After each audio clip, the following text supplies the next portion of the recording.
Père, après avoir chanté de grandes vérités qui sont dans ta parole, on veut se pencher sur un sujet qui est totalement à l'opposé de la pensée du monde qui nous entoure. Donne-nous, Père, d'avoir un cœur ouvert à cette grande réflexion, Seigneur. Parlez-moi de détails de nous. Conduis-nous, enseigne-nous, transforme-nous, Seigneur, vers cette grande vérité. Et c'est au nom de ton Fils, le Seigneur Jésus, qu'on prie. Amen. Amen. Alors, le titre du message, c'est « Réflexion sur l'humilité ». Oh! Quel principe est désuet que l'humilité. Quel principe totalement farfelu que l'humilité. Quel principe stupide que de s'humilier devant les autres et devant Dieu. C'est le langage qu'on pourrait entendre. Mais selon Dieu, c'est quelque chose d'extraordinaire, quelque chose de grandiose. Et la question est de savoir, est-ce que nous avons deux types de personnalités dans nos assemblées, dans nos couples, dans les gens qui nous entourent? Par exemple, moi et ma femme. Deux personnes totalement opposées en personnalité. Ma femme est une personne qui est réservée, tout petite, ne parle pas beaucoup, sauf quand je me fais chicaner. Moi, je suis un homme qui est plus grand et plus gros que ma femme. Ça paraît ses photos, et même en vrai. Je suis un homme qui est extraverti. Je suis un homme qui parle beaucoup. Mais est-ce que les deux personnes, ayant des caractères différents, peuvent être humbles, peuvent avoir l'humilité dans le cœur? Oui. Oui, c'est possible. Et même la Bible parle de l'apôtre Pierre. L'apôtre Pierre était un leader, un conquérant, un gars qui savait où il s'en allait. Il était habile avec une épée aussi. Mais il était un homme très humble. D'autres personnages dans le Nouveau Testament, comme l'apôtre Paul, était un homme d'une capacité intellectuelle, doté de tous les dons spirituels, mieux que n'importe qui dans n'importe quoi. Il est même monté au 3e ciel. Sauf que lui, il a eu besoin d'un petit coup de pouce, un écharpe dans sa chair, pour le garder les deux pieds sur terre. Avant de vous parler de l'humilité, et j'aimerais vous entretenir sur l'humilité, peut-être sur 2 dimanches, peut-être 3. Parce que c'est une caractéristique qui aujourd'hui fait défaut partout et qui amène beaucoup de troubles. Et on va le voir. J'aimerais en premier, avant de parler de l'humilité, j'aimerais parler un petit peu de l'orgueil. L'orgueil est tout à fait à l'opposé et tout à fait contraire à l'humilité. Et c'est ce qui a fait que le tiers des anges ont chuté devant Dieu. Ils se sont exaltés eux-mêmes et ont méprisé Dieu à cause de l'orgueil. Ça les a conduits, leur orgueil, à tout perdre ce qu'ils avaient. Leur gloire, leur beauté, leur position, le bonheur. Et ils n'avaient pas la crainte d'être tourmentés pour l'éternité. Et là, ils vivent avec, comme on pourrait appeler au Québec, un épée de Damoclès. Un jugement constant sur eux, et qui un jour va prendre effet. L'orgueil du diable et des anges a été l'occasion et la raison pourquoi Dieu a créé l'enfer. Parce que Dieu n'avait pas créé l'enfer avant la rébellion des anges et celle des hommes. La parole de Dieu nous dit que c'est à cause de l'orgueil, à cause des anges, que l'enfer a été créé. L'orgueil dans le cœur de l'homme a été la raison de tous nos problèmes. Tout ce que vous voyez chez l'être humain est le résultat de la première tâche qui est l'orgueil dans le cœur de l'homme. Non, non, vous ne mourrez pas. Et Dieu sait que, il a vu que c'était beau à prendre. Ils l'ont pris, ils l'ont mangé. Paf, c'était fait. La question est arrivée.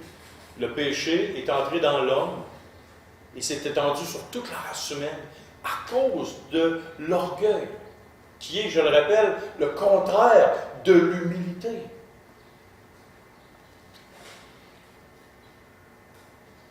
L'orgueil est la cause de l'incrédulité de la race humaine. Et c'est la porte d'entrée de l'enfer. Je viens de dire 3-4 fois le mot enfer. Comme, voyons, c'est pas l'enfer qui existe, ça, l'enfer. Oh oui, c'est une réalité, l'enfer. Pourquoi Christ est mort? Il est venu nous sauver de quoi? Si on dit que Christ est sauveur du monde, c'est parce qu'il veut nous sauver de quelque chose de terrible, de l'enfer. Et à cause de l'orgueil de l'être humain, à cause de l'orgueil de la race humaine, ça conduit les gens là.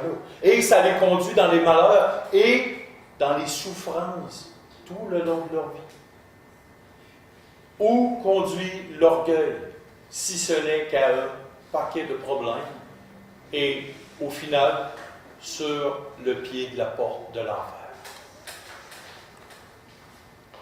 L'orgueil, c'est ce qui a fait assurément, sans exception, le plus de tort à l'Église de Christ sur la terre. Et encore aujourd'hui, au travers des siècles. Pourquoi tu as des pasteurs qui ont besoin de 48 titres avant que leur nom soit mentionné? Apôtre, prophète, pasteur, docteur, je ne sais pas trop quoi, James Smith. Pourquoi un pasteur a besoin d'un titre en avant? Pour savoir qui est le pasteur? Je vous pose la question, qui est votre pasteur? C'est moi? Comment je m'appelle? James. Je vous ai surtout dit de ne pas m'appeler pasteur ou évêque. Pourquoi les hommes ont besoin d'un titre? Pourquoi des hommes ont besoin d'un trône doré d'or pour s'asseoir, comme j'ai déjà vu? Voyez-vous, si l'orgueil était mis à la porte, il n'y aurait pas de division. Il y aurait plus de chaleur humaine. Il y aurait plus de compassion. Il y aurait plus de compréhension. Mais au travers des siècles, l'orgueil a tellement causé de troubles à l'Église. Et l'orgueil, c'est la pierre angulaire de tout le mal qui se produit. L'orgueil aussi fait des torts irréparables. Et je dis bien le mot irréparable aux familles. Combien de fois des pères ne sont pas capables de s'excuser auprès de leurs enfants, auprès de leur épouse? Et où ça conduit?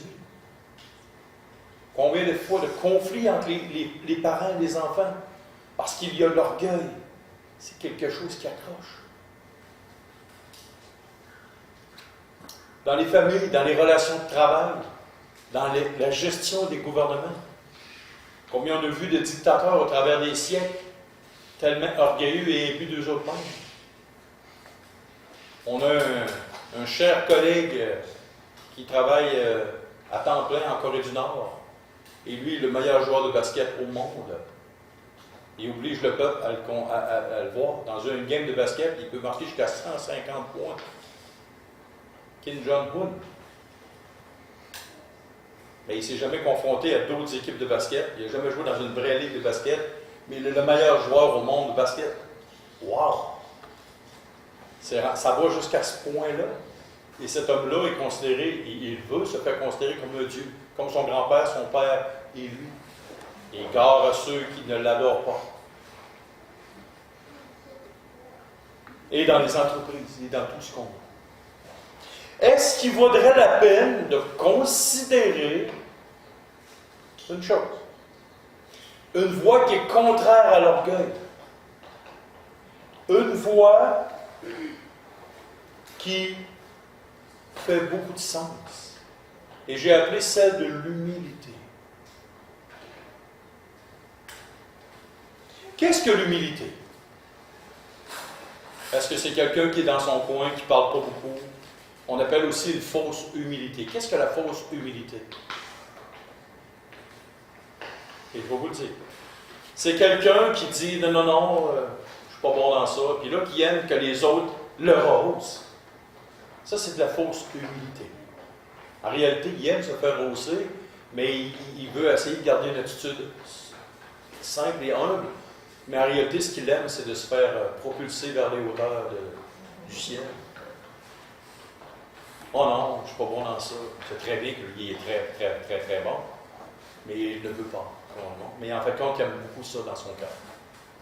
Parce que l'humilité, c'est pas quelque chose qu'on voit, qui transcende. C'est pas quelque chose qu'on peut toucher. Mais c'est quelque chose qu'on peut voir de loin chez quelqu'un. Et tu peux parler avec des gens et des fois tu t'aperçois dans leurs réponses que c'est des gens qui sont humbles.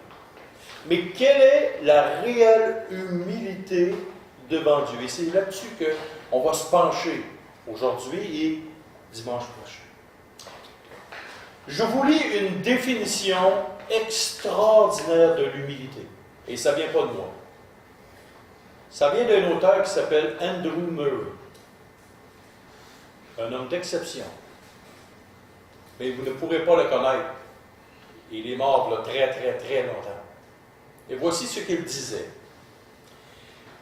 C'est le sentiment de notre absolu néant qui s'empare de nous quand l'Esprit Saint nous fait voir la grandeur et la puissance de Dieu. Alors nous avons la soif extrême de disparaître, afin que Dieu puisse être le premier en tout dans nous. Est-ce que vous aimeriez que je la répète? C'est le sentiment de notre absolu néant qui s'empare de nous quand l'Esprit Saint nous fait voir la grandeur et la puissance de Dieu. Alors nous avons la soif extrême de disparaître afin que Dieu puisse être le premier en tout en nous.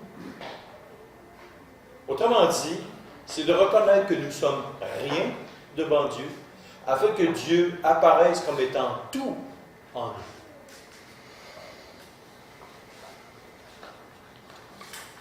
Oh! Quand nous regardons notre modèle suprême, Christ, ne me prenez jamais comme modèle d'humilité. Parce que tant aussi longtemps que je serai vivant, j'aurai une part d'orgueil dans mon cœur. Parce que j'ai un combat dans mon cœur, dans ma chair. Et j'ai toujours ce combat-là. Et toujours dans le but viser de plus en plus mourir à moi-même. De plus en plus que je trouve que je suis de plus en plus le mien. Et là, il faut faire attention. Il n'est pas question de se rabaisser et de se rendre médiocre à nos yeux. Mais le but est de savoir que nous ne pouvons rien faire sans Dieu et que nous ne sommes rien comparativement à Dieu. Mais nous sommes beaux et importants aux yeux de Dieu. Et Dieu, Christ, le Saint-Esprit, la Trinité, veut nous transformer afin que nous soyons de plus en plus humbles, laissant toute la place à Dieu. Et c'est ça qui est important. Quand nous prenons le modèle Christ, l'humilité de Christ est la cause de notre salut. Sans l'humilité de Christ, qui s'est abaissé, jamais on n'aurait pu avoir accès auprès du trône de la grâce. Impossible. Est-ce qu'un premier ministre du Canada, Justin Trudeau, ou peu importe, Donald Trump, s'abaisserait à prendre toute sa fortune, mettre ça de côté, la donner aux pauvres et aller laver de la vaisselle dans un restaurant? Est-ce qu'un homme comme propriétaire d'Amazon, Jeff Bezos, je pense, serait prêt à tout liquider ce qu'il possède, donner ça à tous ceux qui en ont réellement besoin et aller cirer des chaussures dans une gare de train? Jamais. Et je vous certifie que jamais ça va arriver. Et humainement parlant, on peut dire, c'est des fous qui font une affaire de même. Ça n'a pas de sens. Christ était dans la gloire, auprès du Père, adoré et aimé des anges, par des milliards et des milliards et des milliards d'anges. Il avait tout le prestige et la gloire. Et lui, il a abandonné toute forme de richesse. Et il s'est abaissé pour nous sur la terre, afin que nous, on puisse aller voir ces choses-là. Afin que nous, on puisse être dans la présence du Père. Si Christ n'avait pas été d'une parfaite humilité, jamais nous aurions pu avoir la moindre chance d'aller auprès du trône de la grâce et d'être pardonné par Dieu.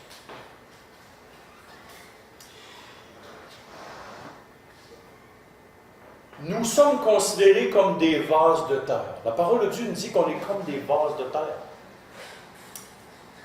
Et la vie spirituelle en nous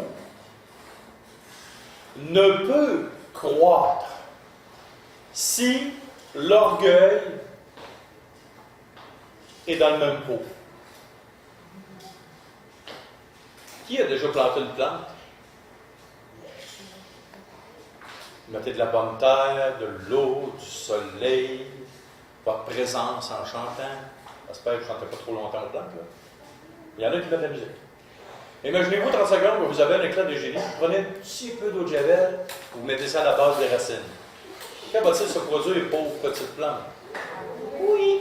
C'est fini. Il n'y aura plus de plantes. Essayez ça, vous allez voir vos belles plantes à la maison. Un petit peu d'eau de javel. Prenez l'eau de javel comme de l'orgueil. Comment la vie de Christ, le Saint-Esprit en nous, peut croître? La vie spirituelle. Nous sommes appelés à marcher de plus en plus vers la sainteté.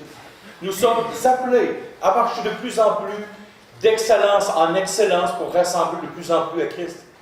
Mettez un petit peu d'orgueil à votre mélange et vous verrez ce qui se passe. Votre vie spirituelle dans le vase de terre que vous avez ne peut pas croître s'il y a de l'orgueil. C'est quelque chose qui va rester stagnant, qui va rester en place. Sans l'humilité, il est impossible, et là je dis bien impossible, de rester dans la présence de Dieu. Là, vous allez me dire, ouais, mais je ne suis jamais dans la présence de Dieu. Ah ouais? Est-ce que vous priez? Quand nous prions, nous rentrons dans la présence de Dieu. Faites-le avec un esprit d'orgueil. Bon. Ouais, Seigneur, je te prie, mais en fin de compte, je n'ai pas péché cette semaine. Oh! Quel mensonge! Quel mensonge! Tu ne peux pas rester dans la présence de Christ si l'orgueil reste dans ta vie, dans ton cœur. Si l'humilité n'est pas l'entrée de la porte du temple, tu ne pourras pas. Il n'y a pas quelqu'un dans les Écritures qui s'est tiré à l'eau parce qu'il était nu quand une autre personne est arrivée. Christ. Quand Christ s'est présenté, l'apôtre Pierre, il était retourné à ses anciennes occupations, son ancienne vie. Il travaillait, il était retourné à son... Christ il avait dit, « Père, mes aïeux, prends-en soin. » Non. Dans son orgueil, il est allé retourner à son ancienne vie. Quand Christ est arrivé à côté de lui, il était le premier à se tirer à l'eau et à se dire, « Oh, je suis nu. » Est-ce que nous sommes orgueilleux quand nous rentrons dans la présence de Dieu? Grande réflexion. La profonde humilité devant Dieu est le seul terrain où Dieu vient communiquer sa volonté. Si nous voulons que Dieu nous parle et qu'il nous révèle des choses, qu'il nous parle au travers de sa parole, soyons de plus en plus humbles.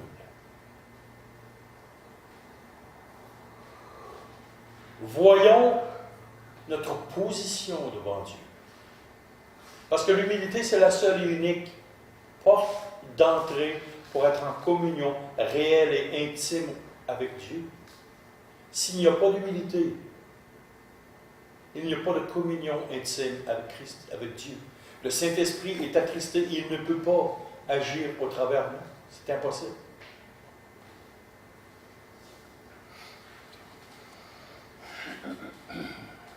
Prendre une place d'humilité devant Dieu nous assure aussi la paix. Est-ce que ça vous est déjà arrivé des fois d'être confronté dans une situation que vous n'aimez pas? Peu importe la situation.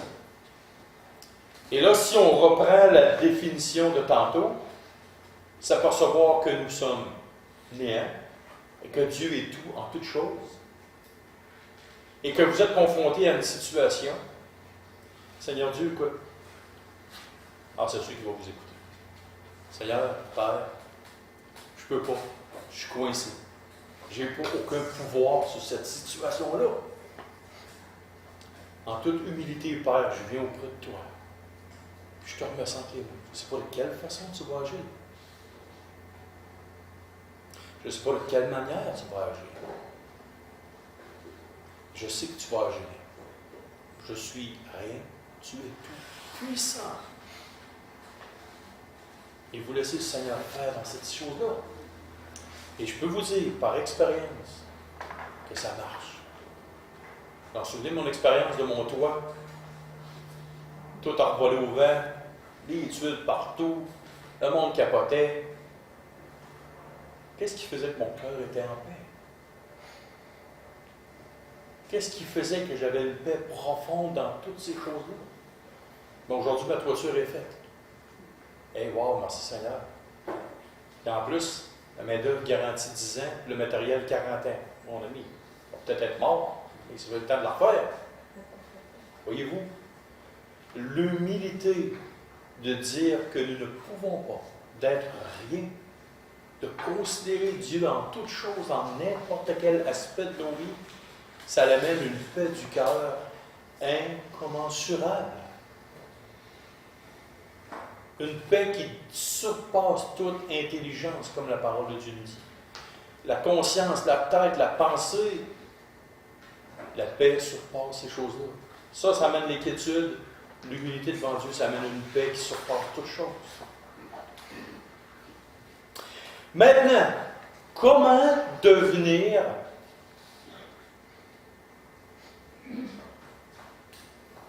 avant, j'ai une autre réflexion. L'humilité, ce n'est pas quelque chose de naturel en dedans. Est-ce qu'on est d'accord? Ce n'est pas quelque chose qui est naturel en dedans de nous. Même si nous pensons que nous sommes très humbles, il y a toujours quelqu'un pour nous chuchoter à l'oreille que nous sommes beaux, forts, fiers, merveilleux et capables tout seuls de toutes choses. Hein? Et un petit comique, un petit ange, un petit démon. En réalité, le petit ange n'existe pas, mais ce n'est pas un petit démon, c'est le diable. Il tourne autour de nous, savoir comment nous attraper. Et souvent, c'est notre orgueil. Et surtout en Amérique du Nord, l'orgueil est très, très fort. L'orgueil est très, très fort chez nous. Et il y a des gens qui vont dire, ouais, mais l'orgueil, c'est une force motrice qui force à aller loin. Ouais, loin au fond du trou. Ah, tu vas aller loin, mais très loin dans le fond du trou. Pourquoi? Et vous allez voir que l'être humain dit que l'orgueil est une vision, une façon d'être pour avancer comme ça. Mais Dieu dit que ça va dans l'autre sens. L'homme pense que ça va à l'horizontale, en avant, toujours avancé, on est orgueilleux, une force motrice. Et Dieu dit quoi? Dieu abaisse ceux qui sont orgueilleux. Donc, ce n'est même pas une question d'être en avant, en arrière, c'est une question d'être d'en haut, en bas. Dieu est en haut, il est très en haut, même très en haut. Et toi, si tu essaies d'élever ton trône auprès du trône de Dieu, il va t'abaisser. Pourquoi? La réponse est claire, nette et précise. Il ne partagera jamais sa gloire avec un autre que lui-même. Et ça, c'est une vérité biblique que ni vous, ni moi, on va changer. La raison est claire. Il ne partagera jamais sa gloire avec un autre que lui-même. Donc, ceux qui s'élèvent, c'est de l'orgueil. Et qu'est-ce qui se passe? Il n'y en a pas un dans l'histoire de l'humanité, dans l'histoire des anges, qui dit « Je vais élever mon trône au-dessus de celui de Dieu. » C'est la gaffe qu'il a faite, le diable. C'est la gaffe qu'il a faite. Et il te propose, toi, petite fourmi dans l'univers, de faire la même chose. C'est comme si une petite fourmi rouge dans son nid embarquerait sur une petite chaise et elle me dirait « Oh James, je vais élever mon trône au-dessus du tien. » Qu'est-ce que je ferais avec la fourmi? Tac, ton chiffre est fini. Fini? Oui. Il n'y a plus de fourmi. À la vitesse que moi j'ai écrasé la fourmi, Dieu est 100 fois vite comme moi. Ça aurait fait, même avec sa voix, juste avec la pensée, c'est fini. Dieu, moi je suis obligé de faire ça, mais Dieu, juste avec la pensée, tout, fini, la fourmi, c'est le côté, fini. Donc, comment devenir humble? Il y a sûrement une recette secrète. Oui, il y en a une recette secrète. Elle se trouve dans la parole de Dieu. Le seul et unique modèle que je vais vous dire de suivre, c'est Christ. Et je n'aurai jamais d'autre modèle que celui de mon modèle bien-aimé, Christ sur la terre. Écoutez bien les mots que je vais dire. Comment devenir humble? Regardez, écoutez, sondez et imitez le maître de l'humilité. Regardez, écoutez, sondez, imitez le maître par excellence de l'humilité qui est Jésus-Christ.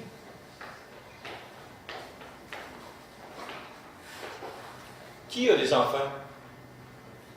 Tout le monde a des enfants, ou presque. Qu'est-ce que vos enfants font quand ils sont petits? Ils vous imitent. Ils vous regardent à l'œil et ils vous imitent. Puis des fois, ils font des petits mimiques, des petites faces. Là, ils te regardent. Moi, je me souviens tout le temps qu'une des filles à Brice, quand elle m'a regardé avec les yeux de même, c'est là, moi, elle ressemble à son père. Même mimique, quand Brice est sérieux, là, sa petite fille, elle m'a regardé avec les yeux formés. Oh, mon ami. Mais il y a des enfants de même qui ont des mimiques. Mes filles aussi, ont certaines mimiques que moi je fais. Mais Dieu est notre Père, Christ est notre frère, et nous avons un modèle. Nous avons un modèle qui est Christ. On va tourner dans Luc chapitre 16, s'il vous plaît, versets 14 et 15. On va lire 5 courts paragraphes. Luc chapitre 16.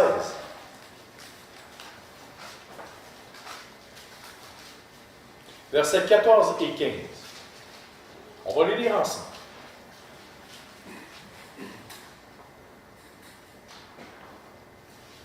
Les pharisiens qui étaient avares écoutaient aussi tout cela, et ils se moquaient de lui. Jésus leur dit, vous cherchez à paraître juste devant les hommes, mais Dieu connaît vos cœurs, car ce qui est élevé parmi les hommes est une abomination devant Dieu.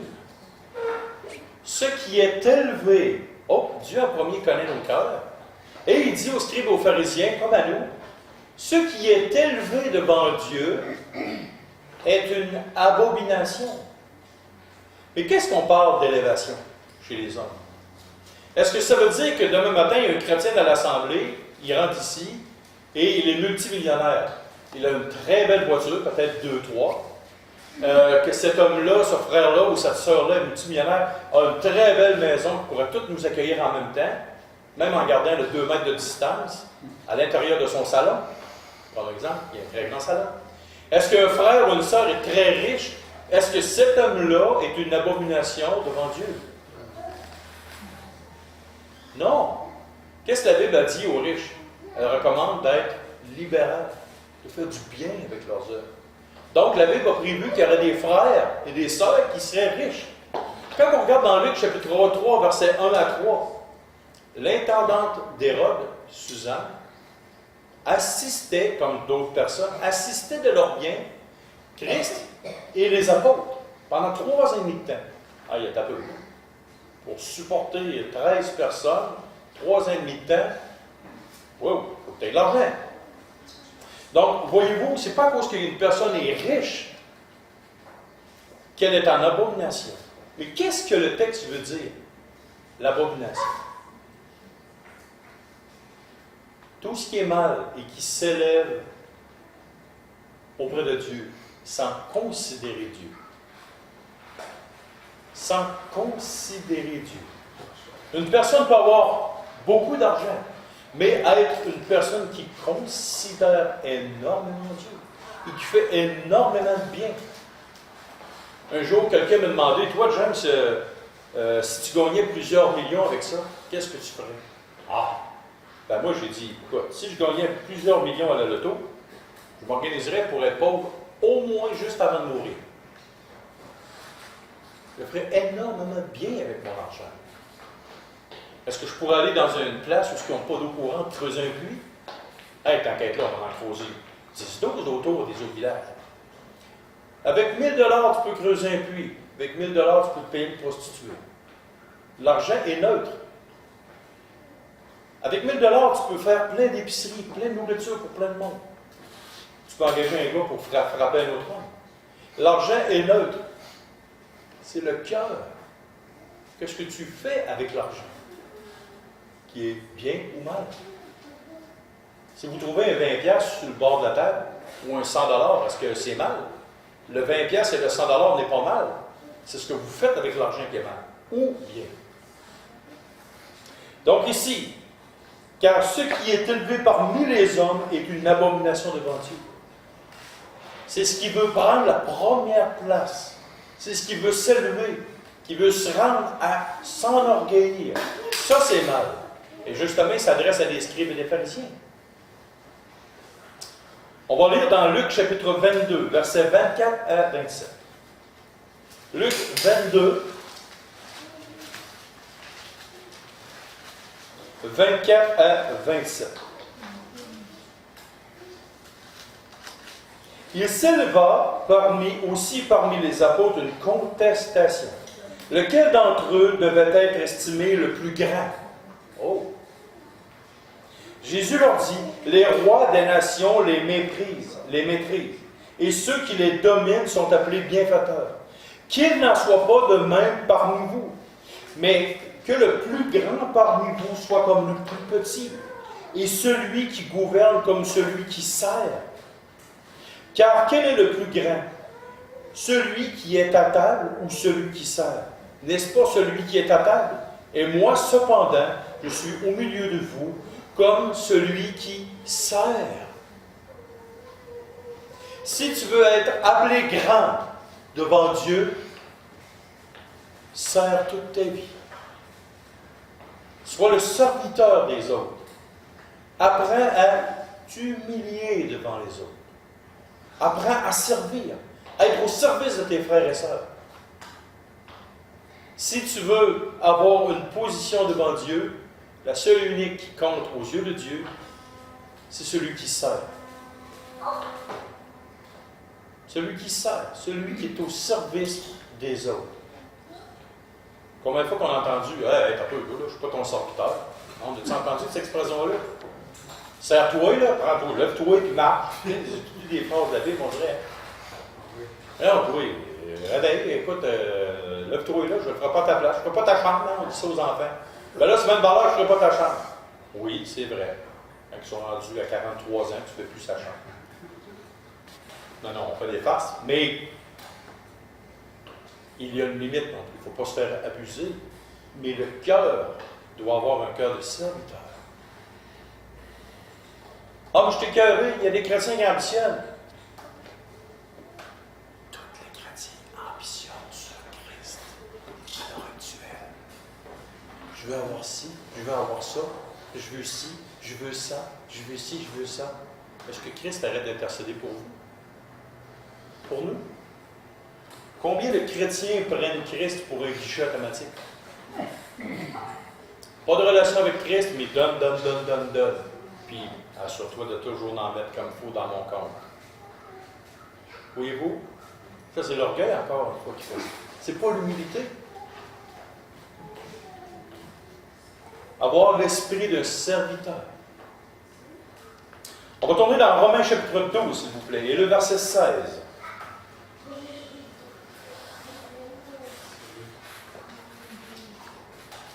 Romains chapitre 12 et le verset 16.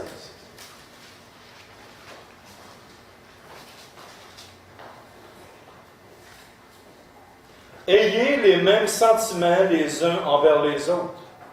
N'aspirez pas à ce qui est élevé, mais laissez-vous attirer par ce qui est humble. Ne soyez point sages à vos propres yeux. De se laisser attirer vers ce qui est humble. Et ça, je vous le dis tout de suite, c'est quelque chose de très dur pour la nature humaine pécheresse. Pourquoi? Parce que nos yeux nous font convoiter des choses tout le temps. Je vais prendre un exemple. Je vous en avoue, Mme Isabelle, qu'est-ce que vous aimeriez avoir? Je ne sais pas. Ah, elle ne sait pas. Non, j'ai l'impression que j'ai tout eu, que je ne sais pas ce que je pourrais avoir. OK. Ruben, qu'est-ce que tu aimerais avoir? Tu ne sais pas? On va demander à ta mère, moi je suis sûr qu'elle sait qu'est-ce que tu veux. Tu aimerais savoir un beau bicycle à pédale? Un bon travail, plus d'argent que tu en as là? C'est pas là. Si on est vraiment honnête avec nous, aimeriez-vous avoir tous vos enfants près de vous tout le temps? Oh, me semblait aussi qu'elle voulait avoir quelque chose. Voyez-vous, nous voulons. Est-ce qu'il y a des désirs qui sont beaux? Des désirs. Ah, ça, c'est très beau. C'est le rêve d'une grand-maman et d'un grand-papa de toujours avoir ses enfants autour de lui. Je demanderais la même chose aussi, Mme Lacasse. Il y a des désirs qui sont moins beaux. La parole de Dieu nous dit de se laisser attirer vers ce qui est humble. D'avoir tous ses enfants autour de soi, c'est humble. Mais de désirer toute sa vie d'être ultra riche, tout le temps à craquer pour pouvoir dépenser en fou, ça, c'est moins beau. C'est moins beau. Si quelqu'un me dit, qu'est-ce que tu feras avec la première chose que tu ferais avec l'argent autour de toi, James, c'est quoi? Ah, ben, je soulagerais la misère financière de beaucoup de monde de ma famille. Je construirais une assemblée chrétienne pour nous, toutes bien correctes. Il y a beaucoup de choses que je ferais.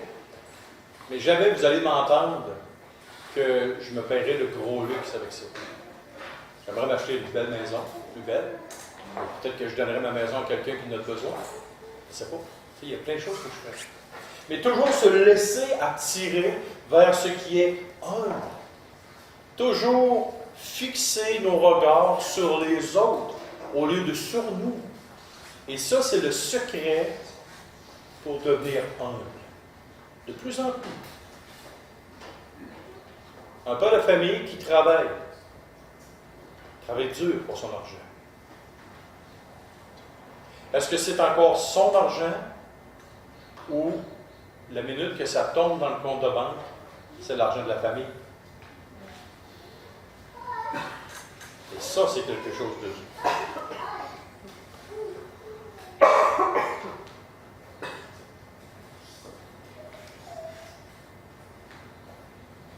nous allons voir deux autres passages et ensuite nous allons terminer par quelque chose. Dans Philippiens chapitre 2, s'il vous plaît. Philippiens chapitre 2, versets 5 à 8. Et c'est un passage que vous connaissez. Mais souvent mal appliqué. Philippiens chapitre 2, versets 5 à 8. Ayez en vous les sentiments qui étaient en Jésus-Christ. Existant en forme de Dieu, il n'a point regardé son égalité avec Dieu comme une proie à arracher, mais il s'est dépouillé lui-même en prenant une forme de serviteur. En devenant semblable aux hommes, il apparut comme un vrai homme. Il s'est humilié lui-même, se rendant obéissant jusqu'à la mort, même jusqu'à la mort de la croix. On va éliminer certaines phrases dans ce texte-là. Et on va en garder 3 bouts. Ça vous tente-tu? On va escamoter par exprès certains mots du texte et on va garder 3 bouts de phrase. Écoutez bien. Ayez en vous les sentiments qui étaient en Jésus-Christ. Il s'est dépouillé lui-même en prenant une forme de serviteur. Il s'est humilié lui-même, se rendant obéissant jusqu'à la mort. Qui est prêt à faire ça? Qui est prêt à faire ça? On prend le même texte pour déterminer que Christ est Dieu, qu'il s'est humilié, qu'il est devenu homme. Ça, c'est des bons textes doctrinaux. Mais est-ce que l'apôtre Paul, en premier lieu, voulait parler de ces sujets-là? Quel était ce que l'auteur des écrits qui sont là voulait communiquer aux fidèles, aux croyants? Il voulait communiquer que Christ était vraiment un homme? Oui. Il voulait communiquer qu'il était l'égal de Dieu? Oui. Mais en premier, quelle est la première phrase? Ayez en vous les sentiments qui étaient en Christ. Et là, il n'est pas en train de parler de divinité, de que Christ est homme ou pas, ou un vrai homme. Non, il est en train de parler d'humilité. Ne changeons pas la discussion. Mais il prend l'exemple suprême de Christ, qui était égal à Dieu. Il s'est humilié. Il s'est rendu obéissant. Et c'est ça que l'apôtre Paul parle au Saint-Esprit. Le Saint-Esprit, par l'apôtre Paul, a voulu communiquer, d'avoir les mêmes sentiments qui étaient en Christ, de s'humilier soi-même. Et surtout, la base, l'équation qui va avec l'humilité, c'est l'obéissance jusqu'à la mort de soi-même. Est-ce que nous sommes prêts en tant qu'enfants de Dieu? Est-ce que nous sommes prêts en tant qu'enfants de Dieu? Et c'est le défi qu'on doit se lancer, de devenir obéissant jusqu'à la mort de notre moi. Wow! Ça, c'est quelque chose. Et le dernier texte, dans Jacques chapitre 4, versets 13 à 17. Jacques chapitre 4.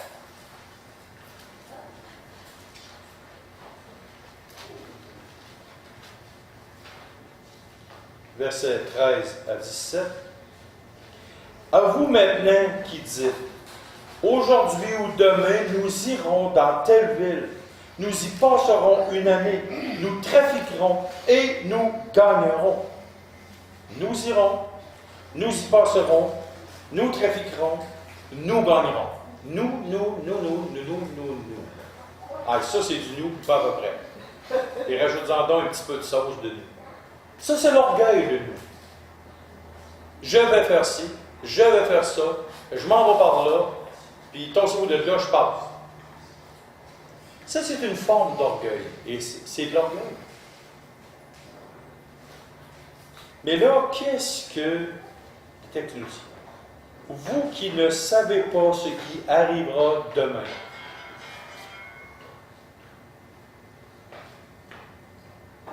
Qui va avoir un accident d'auto demain matin? Qui ne pognera pas le coronavirus demain matin? Qui n'accrochera pas son petit orteil tantôt après un meuble chez eux et dire voyez-vous, on ne sait même pas ce qui va se passer dans une demi-heure, une heure.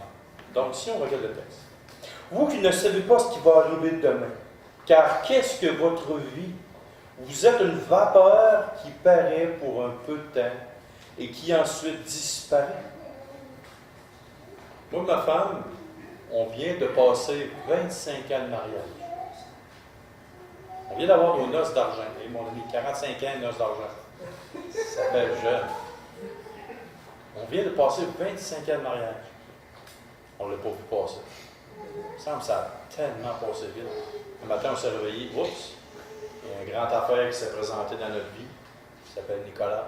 Il s'est marié avec ma fille. Oups! Ils sont partis. Ma plus jeune, je ne sais pas quand, elle va partir aussi. Un jour, je vais pogner ma pension. Oups! Ma vie va avoir l'air d'une vapeur. Ça passe vite. Comme ça! On regarde en arrière, il me semble que c'est déjà fait. Les petits-enfants, ils sortent long de même, puis là, tout d'un coup, tu t'aperçois que tu es comme encore le même, mais qu'eux autres, ils ont grandi de 6 pieds. Ça s'appelle des petits-enfants. Là, tu les as pas avalés. Merde, qu'est-ce que c'est ça? Il me semble que ça a poussé vite. Il avait-vous mis des produits chimiques pour que ça pousse plus vite? Dans même, la nuit, tu mets des produits chimiques au pied des orteils des enfants, puis ils poussent. Non, la vie va très vite. Extrêmement vite. C'est comme une vapeur. Et là, vous devriez dire au contraire, si Dieu le veut, nous vivrons et nous ferons ceci ou cela. Mais maintenant, vous vous glorifiez dans vos pensées orgueilleuses. C'est chose mauvaise que de se glorifier de la sorte. Celui donc qui sait faire ce qui est bien et qui ne le fait pas commet un péché. Donc, tu sais maintenant, à partir d'aujourd'hui, que si tu dis, ah, je vais faire ci, je vais faire ci, je vais faire ci, c'est une pensée orgueilleuse que tu as. C'est que nous avons cette pensée orgueilleuse-là. Ouais, demain matin, je m'en vais manger au restaurant. Tu pensais que tu peux peut-être même pas te rendre au restaurant? Tu as peut-être oublié la lumière hier, dans ton auto. Ta batterie est à terre. Tu n'iras pas au restaurant. Voyez-vous, on est au contrôle de rien. On est au contrôle de rien. Quand on est jeune, on dit, nous allons faire ceci. Quand tu es vieux, tu dis, si je ne suis pas trop raqué, il va peut-être y aller. Voyez-vous, plus tu vieillis, plus tu t'aperçois que tu n'es pas fort sur tes deux jambes. Et je commence beaucoup à m'en rendre compte. Les bobos commencent à sortir pas mal. J'ai un muscle de coincé dans mon pied avant. On est coupe. Là, j'ai un muscle de coincé dans mon pied, puis la fois que je sors du char de l'auto, ça fait. Puis là, ben, je me rentre au travail la même. Puis là, quand j'ai punché, là, ça fait moins mal. Là, je suis correct, je fais ma journée. 45 ans, misère, ça n'a pas de bon sens. Mais ça commence. Alors, je vais vous laisser avec une grande vérité et une grande question. Les yeux de notre cœur se poseront toujours sur celui que nous admirons. Et nous tendons toujours à imiter celui que nous admirons. La question, si nous admirons notre Sauveur de tout notre cœur, est-ce que nous cherchons à nous abaisser devant Dieu? Si on admire Christ comme notre Sauveur et Seigneur, est-ce que nous cherchons à l'imiter à tout prix? Dans nos relations avec notre femme, nos enfants, notre mari, le pasteur, les anciens, les gens de l'Assemblée. Est-ce que nous voulons de plus en plus imiter Christ dans son abaissement, dans son service? C'est toutes des questions qu'il faut se poser. La semaine prochaine, nous allons parler de l'absolue dépendance envers Dieu. Là, on a parlé de quoi aujourd'hui? De l'humilité. Mais on a parlé de l'abaissement. Une des bases de l'humilité, c'est l'abaissement de notre moi pour laisser toute la place à Dieu. Et Maintenant, la semaine prochaine, on va parler de l'absolue dépendance envers Dieu. Et là, vous allez voir que, on est loin de là. Loin de dépendre absolument de tout envers Dieu. Prions. Seigneur Dieu et Père, enseigne-nous l'humilité, Seigneur. Enseigne-nous la racine de toute la grâce. L'humilité absolue. Le renoncement à nous-mêmes.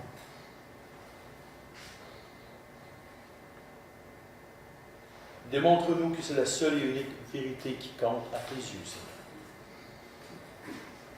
Transforme-nous. Dirige-nous par ton Esprit Saint. Démontre-nous par la prière, par la méditation, par ta parole, que l'orgueil fait partie de nos vies. Dirige nos cœurs vers l'humilité de plus en plus. Et ce matin, c'est au nom de ton Fils, le Seigneur Jésus, qu'on prie. Amen.